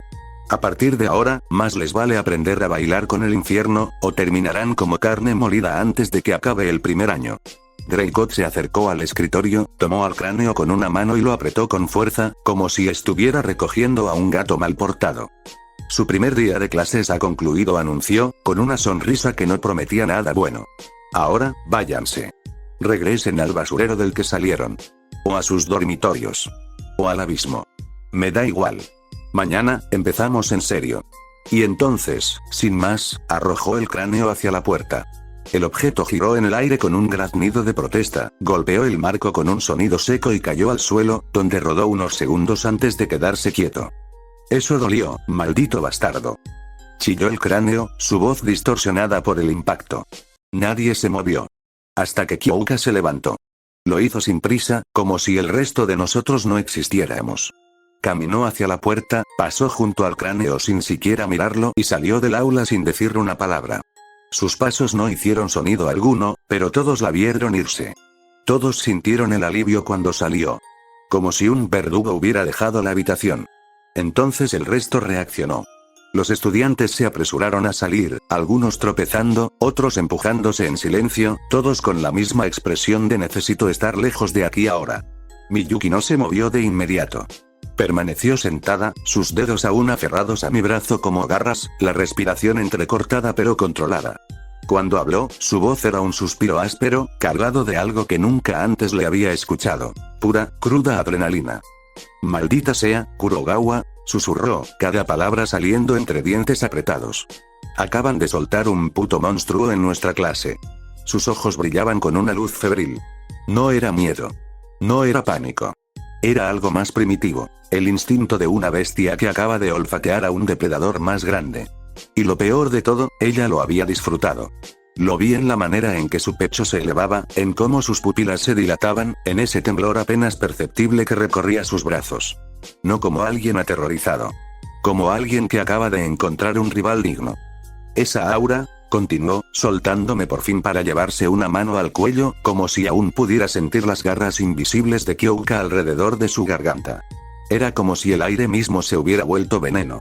Como si cada maldita molécula a mi alrededor decidiera que ya no quería que respirara. Una risa seca escapó de sus labios. Es un demonio, y esa fue solo su presentación. Fuera del aula, el pasillo era un caos silencioso. Estudiantes apresurándose en todas direcciones, algunos con los rostros pálidos, otros murmurando entre sí, todos evitando mirar hacia atrás. Como si Kyoka pudiera materializarse de nuevo entre ellos. Nos levantamos al mismo tiempo. Miyuki se estiró con una calma falsa, ajustando su moño con dedos que, solo yo noté, temblaban levemente. Bueno, esto cambia las cosas, ¿no? Dijo, lanzándome una mirada que pretendía ser despreocupada y fallaba por completo. Supongo que ahora sé por qué nos pusieron juntos. ¿Ah, sí? ¿Y por qué sería? Porque entre esa psicópata y el profesor que claramente quiere matarnos a todos, necesitamos vigilarnos las espaldas. Ella sonrió con una mezcla de emoción y terror. Y entonces lo entendí. No era solo supervivencia. Era emoción. El tipo de emoción que solo alguien como ella como yo podría sentir ante la perspectiva de un desafío que claramente era mortal. Mi tenedor se clavó en la última porción de carne jugosa, liberando un aroma especiado que se mezclaba con el humeante arroz blanco. Incluso en una academia tan prestigiosa como Arab, algunas cosas seguían siendo sorprendentemente accesibles. 120 lumens por este banquete, murmuré para mí mismo, saboreando el bocado final. O el cocinero está loco, o alguien está subsidiando la comida para que no nos muramos antes de los exámenes. El comedor principal era un espectáculo de luz y murmullos. Vitrales altos filtraban el sol de la tarde, tiñendo los manteles de azul y oro, mientras estudiantes de todos los años se agrupaban en mesas según alianzas, rangos o simple supervivencia. Los nobles ocupaban el centro, como pavos reales en un jardín. Mientras que la mayoría de los plebeyos nos apiñábamos cerca de las ventanas, como sombras estratégicas. Miyuki, sentada frente a mí, empujó su plato con un gesto de asco. Me estafaron, declaró, clavando el tenedor en un trozo de lechuga pálida como si fuera su enemigo personal. 180 lumens por esto, y ni siquiera tiene carne. Solo, esto. Su nariz se arrugó al empujar el plato hacia el centro de la mesa, donde el reflejo de los vitrales hacía brillar los restos de su ensalada como esmeraldas marchitas. Un último bocado de algo verde y fibroso desapareció entre sus labios antes de que hiciera una mueca. Demasiado verde, escupió, como si la palabra misma le quemara la lengua. Preferiría una bandeja entera de dulces. Al menos esos admiten lo que son, veneno disfrazado de placer. Mis ojos bajaron hacia el segundo plato intacto frente a ella. Un revoltijo de espinacas, brócoli y algo que parecía perejil, pero con un tono sospechosamente azulado. Interesante, señalé, inclinándome hacia adelante y apoyando los codos en la mesa. Para alguien que odia las cosas verdes, pediste doble ración. ¿Es algún tipo de tortura autoinfligida? ¿O solo te gusta ver sufrir a los pepinos? Miyuki ladeó la cabeza, dejando que un mechón de su cabello rojizo se deslizara sobre su hombro como una sombra viva. Sus ojos clavaron en mí una mirada que conocía demasiado bien. La mirada de un depredador que acaba de encontrar a su próxima presa. Es simple psicología, Kurogawa, dijo, haciendo girar su tenedor entre los dedos con una precisión que habría sido elegante si no fuera por el brillo asesino en sus ojos. Si primero me torturo con esta porquería vegetal, después puedo devorar una montaña de dulces sin remordimientos. Como compensación por el trauma. Su tenedor se clavó en la madera de la mesa con un clac sutil pero amenazador. Ahora. Dame. Tus galletas. Mis ojos descendieron hacia el plato de galletas, mi plato, mi botín, cuidadosamente seleccionado y pagado con mis lumens. Cada una era una obra maestra dorada, crujiente en los bordes pero suave en el centro, espolvoreada con azúcar glas que brillaba como polvo de estrellas bajo la luz de los vitrales. Mi tesoro. Mi propiedad sagrada. Levanté la vista lentamente, encontrándome con esa mirada. Los ojos de Miyuki brillaban con un hambre primitiva, su lengua deslizándose sobre sus labios en un gesto que habría sido sensual si no fuera por el puro instinto depredador que revelaba. Ya saboreaba el azúcar, la mantequilla, mi derrota. Mis dedos, por voluntad propia o por puro instinto de glotonería, se cerraron alrededor del plato de porcelana, arrastrándolo hacia mí con un raspado que resonó como un desafío en el comedor semivacío. Las galletas, mi consuelo después del infierno de ese primer día, temblaron levemente, como si supieran que estaban en peligro. ¿Por qué debería dártelas? Son mis galletas. Compradas con mi dinero. Seleccionadas personalmente por mí. Pregunté, manteniendo mi voz baja pero cargada de una ironía que sabía la haría insistir aún más. Miyuki sonrió. No esa sonrisa afilada de cuchillo que me había mostrado hasta ahora, sino una expresión dulce, casi infantil, que transformó su rostro en el de una niña inocente pidiendo un dulce. El cambio fue tan abrupto que resultó escalofriante. Kurogawa, Kurogawa, susurró, balanceándose ligeramente hacia adelante, las manos cruzadas sobre la mesa como una colegiala en plena confesión. ¿Tan poca visión comercial tienes? Vamos a negociar. Sus dedos, ágiles como garras de gata, empujaron su plato de ensalada hacia mí. Las hojas verdes, mustias, pálidas, bañadas en un aderezo que parecía más químico que comestible, brillaban bajo la luz con un tono casi venenoso. Te ofrezco un trato justo, continuó, con una voz melosa que goteaba falsa inocencia. Tus preciosas galletas, a cambio de mi exquisita ensalada. Sin tocar. Inmaculada. Una ganga, considerando que la mía costó el doble. Mis ojos se posaron en el manjar que me ofrecía. El brócoli, o lo que quedaba de él, parecía haberse derretido parcialmente, adoptando una consistencia que oscilaba entre alga marina y plástico derretido. Un trozo de zanahoria, cortado en forma sospechosamente perfecta, flotaba como un náufrago en un mar de hojas marchitas. Es una estafa, declaré, levantando una galleta y haciéndola girar frente a sus ojos. Esto es arte. Eso, señalé su plato con desdén, es un crimen contra la gastronomía. Ella no se inmutó. No parpadeó. Pero es un crimen caro, replicó, con una sonrisa que ahora mostraba demasiados dientes. 180 lumens, ¿recuerdas? Tus galletas apenas rozan los 100. Matemáticamente, sales ganando. Las matemáticas no cuentan el factor asco. Así que olvídalo. Miyuki puso los ojos en blanco, como si mi resistencia fuera el obstáculo más tedioso que había encontrado en su vida. Su expresión se derrumbó en un puchero exagerado, sus labios temblorosos, sus ojos brillando con un falso brillo de lágrimas. Kurogawa Aga. Gimió, alargando mi nombre como si fuera una súplica desesperada. Tengo hambre. Necesito esas galletas más que tú. Mira mis brazos. Estoy demacrada. Sus manos, que no mostraban el más mínimo indicio de demacración, se alzaron hacia el plato de galletas como garras poseídas. Manotazos rápidos, precisos, mortales. Yo reaccioné a tiempo. Con un movimiento instintivo, planté mi palma en su frente, manteniéndola a distancia mientras sus brazos seguían agitándose en el aire como aspas de molino. No. Son mías, gruñí, conteniendo su avance con el brazo extendido. Compra las tuyas si tanto las quieres. Pero las tuyas ya están aquí. Protestó, intentando y fallando en morder mis dedos. Y huelen mejor. Ella no se detuvo.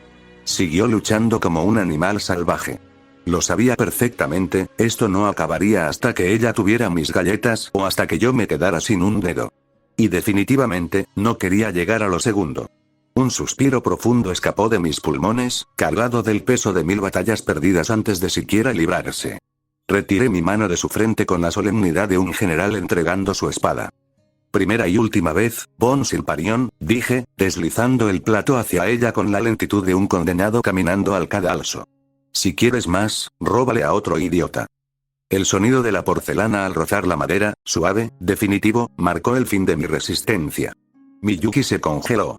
Sus ojos, esa mezcla violácea de astucia y peligro, se abrieron ligeramente, como si no creyera en su victoria.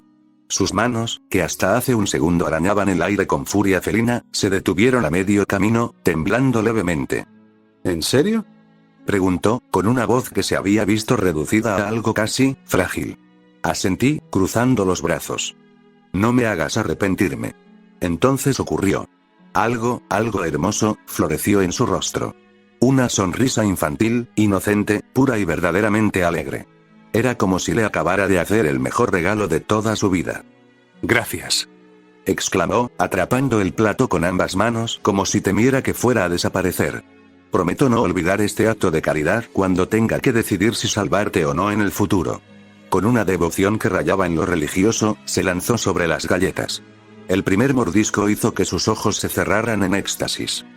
«Dios», murmuró, con la voz ahogada por la mantequilla y el azúcar. Es como si el cielo hubiera tomado forma circular y crujiente. Mis labios, contra mi voluntad, se curvaron en una apenas perceptible sonrisa. Solo alguien que mirara con demasiada atención podría notarlo. Era imposible no admirar la intensidad con que disfrutaba algo tan simple. Galleta tras galleta desaparecía en ese abismo sin fondo que llamaba boca, cada una recibiendo el mismo ritual. 1. Inspección visual, giro de 360 grados, estudio minucioso del glaseado. 2. Olfateo ceremonial, nariz frunciéndose como si estuviera catalogando un vino fino. 3. Devoción absoluta, mordisco lento, ojos cerrados, suspiro de satisfacción. ¿Nunca has comido galletas antes?, pregunté, arqueando una ceja mientras observaba el espectáculo. No así, respondió, lamiendo azúcar glas de sus dedos con una dedicación que habría sido obscena en otro contexto. Las mías nunca tienen suficiente mantequilla. Las tuyas tienen el equilibrio perfecto. Como si estuvieran hechas para ser robadas. Eso no es un cumplido. No era la intención. La última galleta, la más grande, la que yo había estado guardando como premio de consolación, brilló bajo la luz por un instante antes de desaparecer entre sus dientes. Silencio. Entonces, solo entonces, Miyuki pareció darse cuenta de lo que había hecho. Sus ojos, ahora llenos de un brillo culpable, se encontraron con los míos. ¿Quieres media?, ofreció, mostrando el triste resto mordisqueado con una expresión que pretendía ser generosa y solo lograba ser patética. No. ¿Estás seguro? Todavía tiene forma reconocible. Miyuki. Es solo un poco de saliva. Negué con la cabeza, lentamente, como si estuviera frente a un animal peligroso al que no quería asustar. No pienso compartir saliva con alguien a quien acabo de conocer hoy, dije, mirando el triste pedazo de galleta empapado que ella sostenía como ofrenda de paz. Y menos cuando esa persona acaba de devorar mi propiedad como un buitre hambriento. Miyuki suspiró, con una exageración que habría hecho parecer teatral a una actriz de tragedias griegas. «Qué delicado eres, Kurogawa», murmuró, encogiéndose de hombros antes de lanzarse el último bocado a la boca sin remordimientos. En el distrito este, compartir comida es un signo de confianza. En el distrito este, también envenenan la comida de sus rivales, respondí. Así que no, gracias. Miyuki se reclinó en su asiento, satisfecha como un gato que acabara de devorar un canario entero. Sus dedos aún impregnados de ese brillo azucarado jugueteaban con el borde del plato vacío, trazando círculos ociosos sobre la porcelana. De cualquier forma, dijo, alzando la vista hacia mí con una sonrisa que no ocultaba ni un ápice de su triunfo, te lo agradezco de verdad. Gracias a esto, mañana tendrás una compañera más fuerte, con un poder mágico superior, y todo porque tuviste la generosidad de compartir tus galletas. ¿No es hermoso? Mis ojos se entrecerraron. No intentes justificar tu robo con supuestos fines de potenciación mágica, dije, señalando el plato vacío con un dedo acusador. El azúcar no aumenta tu poder. Solo aumenta tu circunferencia. Miyuki lanzó un resoplido que agitó el mechón rebelde de su cabello rojo sangre, como si mis palabras fueran la herejía más absurda que hubiera escuchado. Sus centellearon con molestia. Tonterías, Kurogawa, declaró, enderezándose en su asiento con una dignidad repentina que transformó su postura de glotona satisfecha a noble ofendida. Hablas como si fuera alguna plebeya con predisposición a la obesidad. Soy una Von Silparion. El énfasis que puso en su apellido hizo que el aire a nuestro alrededor pareciera vibrar levemente. Sus dedos, aún impregnados de azúcar, trazaron un símbolo complejo en el aire que dejó un rastro brillante durante un instante antes de desvanecerse. Me quedé quieto, observándola. Había escuchado ese nombre antes, por supuesto, quien no lo había hecho, pero los rumores sobre su familia eran como niebla, omnipresente pero difícil de aferrar. ¿Y eso qué significa exactamente?, pregunté, manteniendo mi voz cuidadosamente neutral mientras mis dedos tamborileaban sobre la mesa. Más allá del obvio privilegio de poder devorar las provisiones ajenas sin consecuencias. Miyuki inclinó la cabeza, estudiándome como si intentara decidir si mi ignorancia era genuina o simplemente otra provocación. Significa, comenzó, cada palabra cuidadosamente medida, que mi metabolismo es tan refinado como el filo de una espada de la más alta calidad. El azúcar no se acumula en mis caderas, Kurogawa. Se transforma en energía pura. Internamente, no pude evitar pensarlo. Von Silparion. Había escuchado ese apellido desde la infancia, envuelto en relatos que oscilaban entre la reverencia y el temor. Pero a pesar de su fama, la verdad era que sabía poco, muy poco.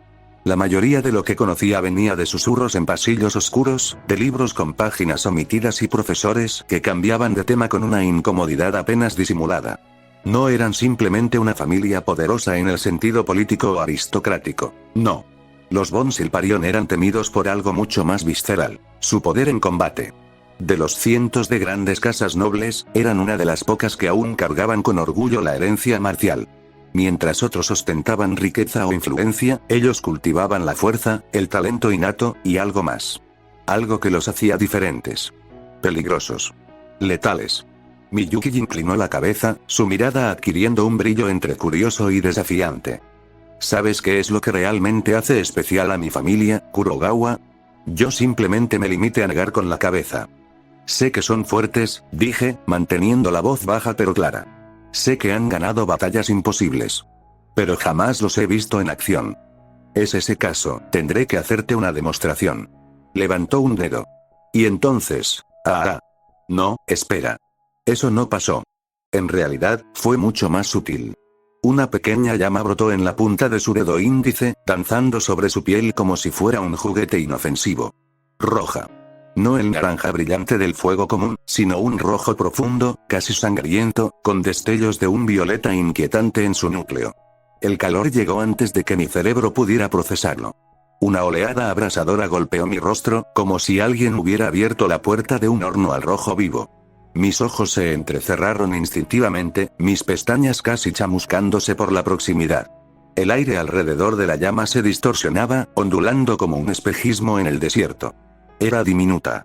No más grande que la llama de una vela. Pero el calor que emitía, era el de un incendio forestal concentrado en un solo punto. La llama en el dedo de Miyuki crepitó, cambiando de rojo sangre a un violeta intenso que proyectaba sombras antinaturales sobre su rostro. Von Silparion no es solo un hombre noble, Kurogawa, dijo, y cada palabra quemaba el aire tanto como el fuego que danzaba en su piel. Es un legado escrito en llamas. El nuestro es uno de los 3 linajes en el reino con magia de fuego catalogada como ese. El rango más alto. El fuego más puro. El más destructivo. La llama se retorció, formando el símbolo de su casa, un fénix alzando vuelo entre espadas cruzadas. ¿Sabes qué significa ese en magia de fuego? Preguntó, sin esperar respuesta. Significa que un Von Silparion con el entrenamiento adecuado podría reducir esta academia a cenizas en 10 minutos. Que nuestros ancestros incineraron ejércitos enteros con un chasquido de dedos. Que nuestro fuego no se apaga con agua, ni con hielo, ni con nada que no sea nuestra propia voluntad. La llama violeta creció, iluminando sus ojos desde abajo, dándole un aire sobrenatural, casi demoníaco. Pero hay un precio, continuó, y por primera vez, su voz tuvo un dejo de amargura. El fuego ese más no es como la magia común. No es una herramienta. Es un pacto. Quema tanto al enemigo como al que lo invoca. Por cada ciudad que un Von Silparion ha destruido, hay uno de los nuestros que se consumió desde adentro. Por cada monstruo que hemos reducido a carbón, hay un ancestro nuestro que murió con los pulmones llenos de humo negro. Extendió su mano, y la llama saltó a su palma, formando una esfera perfecta de fuego violeta. El calor distorsionaba el aire a su alrededor, haciendo que los cubiertos en nuestra mesa comenzaran a ponerse al rojo vivo. Nuestros cuerpos están hechos para esto, explicó, con un orgullo que rayaba en lo fanático. Nuestros músculos, nuestros huesos, nuestra sangre, todo está impregnado de fuego. Un humano normal que intentara lanzar incluso una chispa de este nivel, la esfera se comprimió hasta ser del tamaño de una moneda, se desintegraría en segundos. Nosotros no. Nosotros ardemos y seguimos vivos. La esfera desapareció, dejando solo un olor a ceniza en el aire. Por eso el azúcar no me engorda, Kurogawa, concluyó, lamiéndose los restos de glaseado de sus dedos con deliberada lentitud. Mi cuerpo lo convierte en combustible para el infierno que llevo dentro. Un Von Silparion bien alimentado es un arma de destrucción masiva. Y yo, sus ojos brillaron de forma oscura, acabo de comerme 6 galletas. Un pensamiento cruzó mi mente con la sutileza de un ladrón en plena noche. Así que básicamente es una antorcha con patas. El problema fue que, en mi distracción por la demostración pirotécnica, mis labios se movieron solos, dejando escapar el comentario en un susurro apenas audible. Pero lo suficientemente audible para ella. Miyuki se quedó inmóvil.